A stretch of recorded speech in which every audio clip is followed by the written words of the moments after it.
Seja bem-vindo ao canal O Publicador do Reino. Dando continuidade à série A Bíblia e o Inferno de Fogo, hoje continuaremos a parte 2 da refutação ao canal Vai na Bíblia. Hoje analisaremos então o primeiro raciocínio levantado por ele, a saber, somos seres essencialmente espirituais, criados à imagem e semelhança de Deus. Habitamos originalmente em um corpo feito do pó da terra. Logo, a morte do corpo físico não representa o fim da nossa existência, representa o início do verdadeiro propósito pelo qual fomos criados, viver eternamente com Deus. Analisando então a primeira premissa dele, somos seres essencialmente espirituais. Veja, Deus é amor, Deus é espírito, Deus é essencialmente amor, Deus é essencialmente espírito. A essência ela tem a ver com o ser, a característica inerente, imutável e predominante do ser. Nós somos criados originalmente como seres materiais e carnais. Logo, a essência é humana, não é espiritual. Deus formou o homem do pó do solo. Passou a soprar nas nossas narinas o fôlego de vida. E o homem veio a ser uma alma, nefesh, vivente, conforme diz Gênesis 2:7. O que resulta disso? Corpo mais espírito, ou fôlego de vida, igual a alma.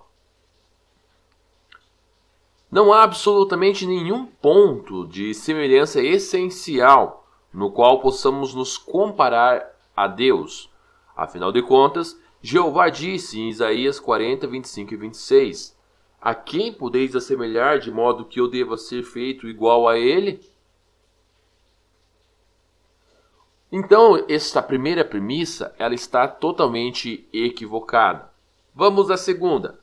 Criados à imagem e semelhança de Deus.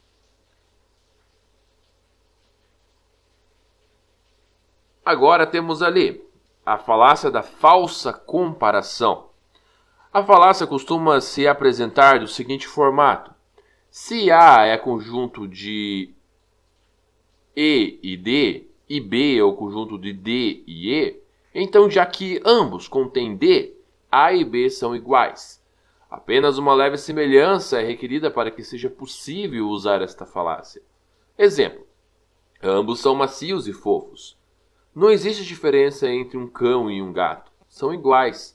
Mas é claro que há uma diferença. Vamos entender então o que é a falácia da falsa comparação e ver como ela é usada pelos adeptos dessa doutrina. Então, afirmar que fomos feitos à imagem e semelhança de Deus refere-se à sua essência espiritual é um absurdo, sem tamanho imensurável, por assim dizer. Meramente uma inferência fantasiosa. Afinal de contas, tal passagem refere-se a que o homem foi criado com os mesmos atributos ou qualidades que Jeová Deus tem, tais como o amor, faculdade de raciocínio, senso de justiça, e assim por diante, o que realmente nos difere dos animais. A Bíblia Palavras-Chave, em seu comentário sobre Gênesis 1:26, compactua com esse pensamento absurdo, onde nós lemos, Deus é essencialmente espírito, portanto, o homem que é a imagem e semelhança de Deus possui um espírito imortal. Mas não há lógica alguma nessa lógica fantasiosa. Essa falácia típica, conhecida como a falácia não se segue, mostra realmente como vai a imaginação daqueles que defendem essa doutrina sádica. Essa falácia ela constitui numa expressão latina, que em português não se segue, que designa uma falácia lógica na qual a conclusão não se decorre das premissas. O fato de Deus ser espírito e nós sermos feitos à semelhança dele não tem absolutamente nada a ver com a conclusão, a saber que possuímos um espírito imortal. Então, as duas primeiras premissas, elas não se sustentam à tese dele. Vamos ver agora a terceira premissa. Habitamos originalmente em um corpo feito de pó da terra. Será que isso é verdade? O espírito que o homem possui não é uma entidade consciente dentro do homem. Vimos que a alma é a soma do corpo mais o espírito. O que foi soprado das nossas narinas foi o nefesh, ou o fôlego. Esse fôlego é produto do espírito. Estão presentes nas nossas narinas o fôlego e o espírito. Note que o espírito ele compõe a nossa alma. O que foi soprado nas nossas narinas foi justamente o que os infernistas dizem ser imortal, mas não é nada além da nossa força de vida. O que foi soprado em nossas narinas? O espírito. A palavra hebraica, traduzida fôlego, é um produto do espírito que temos.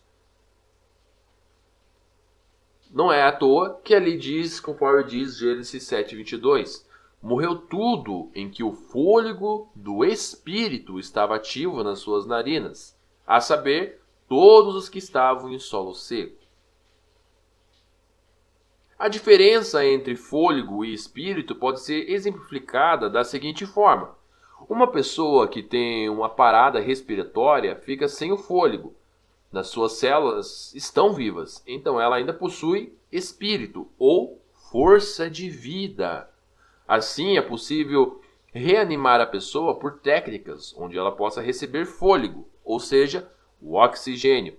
Mas se não há mais espírito ou força de vida, não adianta mais colocar todo o fôlego do mundo na pessoa. Em adição a esse raciocínio, vejamos. Eclesiastes 12:7 declara que, ao morrer, o corpo da pessoa retorna ao pó, e o próprio espírito retorna ao verdadeiro Deus que o deu. Então pense, a própria pessoa nunca esteve com Deus no céu. O que retorna a Deus, afinal? A força de vida. O espírito que o homem possui não é uma entidade consciente dentro do homem, antes é a força vital que habilita a pessoa a viver. Note que a composição da alma é resultado da soma do compor, que é a nossa carcaça, e o espírito, que é a nossa força de vida, e não outra pessoa dentro de nós. Assim como diz o texto de Salmos 104:29. Se tu, Deus, lhe tiras o espírito, expiram e retornam ao seu pó. E Tiago 2:26. O corpo sem espírito está morto. Agora vejamos o checkmate nessa questão. Esse texto ele é muito claro em dizer que o espírito que temos não é consciente e não é imortal. Então, como diz Salmos 146:4, sai-lhe o espírito e ele volta para a terra. Naquele mesmo dia, perecem os seus pensamentos. O espírito ou fôlego de vida volta a Jeová que o deu. O corpo volta à terra do qual foi tirado. A combinação da vida é desfeita. Sem o espírito ou fôlego da vida, sem pensamentos, sensações, sem alma. Estado de inexistência, fim da existência. Portanto, a terceira premissa dele também é falsa. E, portanto, assim, se as premissas são falsas, a conclusão também é falsa. Não há nada que sobreviva quando a pessoa morre. O corpo do vídeo e o segundo raciocínio também não se sustentam e foram devidamente refutados por nós. Mostramos que a implicação da doutrina do tormento eterno e um inferno de fogo é obrigatoriamente Deus causar e sustentar a dor sadicamente por toda a eternidade, e não serão falácias rasas que mudarão este fato. A ausência do amor de Deus seria a dor, que obrigatoriamente seria causada e sustentada por Deus eternamente. Deus, ele não pode ser essencialmente amor, pois torturar um ser vivente não condiz com a sua natureza, que é puro amor. Agora vamos entender como Jeová, além de ser essência do amor, ele também é justiça. Olha só o que Davi disse. Prefiro cair nas mãos do Senhor, pois é grande a sua misericórdia, e não há nas mãos dos homens. 1 Crônicas 21:13. Será que Davi temia o inferno? Olha a descrição que ele deu da justiça divina.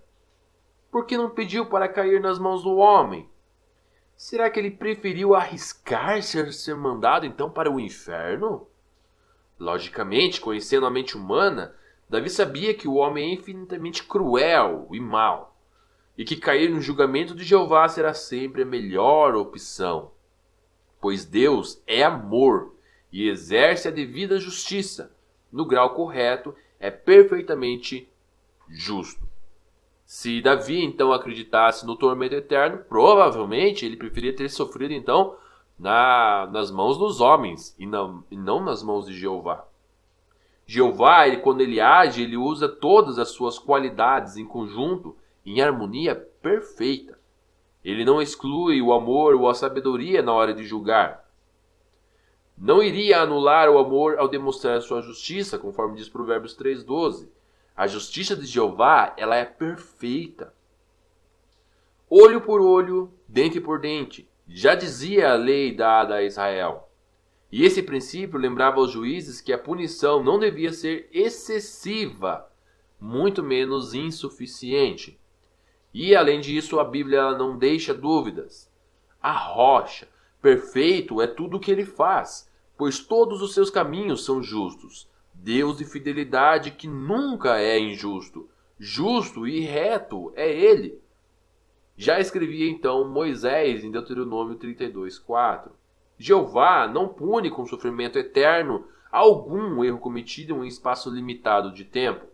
Tampouco presenteará a dádiva da vida eterna para torturar pessoas que pecaram contra ele, enquanto não tinham vida eterna. Ele dará vida eterna para aqueles que obedecerem e morte eterna àqueles que assim não desejam a vida. Isto é tão simples de entender. Isso sim é a verdadeira justiça, conforme diz João 3,16 e Romanos 6,23. Até mesmo ali em João 3,16, nós encontramos a palavra apólime, que significa literalmente destruir.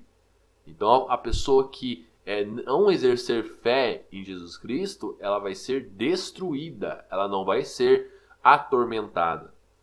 A justiça ela é comumente associada a uma balança. Agora, sempre que for pensar em um julgamento divino, coloque de um lado da balança as ações de alguém e do outro lado a punição ou a recompensa. Você conseguiu, por acaso, equilibrar esta balança? Se conseguiu, então essa certamente é a justiça de Deus. Eu os disciplinarei como você merece, não serei severo demais, conforme diz Jeremias 46:28. A tortura eterna é totalmente desproporcional e vai contra a essência divina de amor e não revela a justiça de Deus ao qual nós adoramos. Então tem que ser equilibrada o amor e a justiça de Deus. Agora vamos deixar algo para os que defendem essa doutrina sádica. Preste bastante atenção, ok? Pare para pensar. Se a alma é imortal, quem é o pai da mentira? Primeiro, Jeová Deus disse: não comam do fruto da árvore que está no meio do jardim, nem toquem nele, do contrário vocês morrerão. Satanás, a serpente, disse: certamente não morrerão. No caso, se eles comessem do fruto. Tomou do seu fruto, comeu e deu ao seu marido, que comeu também. Afinal, eles morreram ou estão vivos em outro lugar por terem comido então do fruto? Se eles estão vivos em outro lugar, quem mentiu de fato no Éden?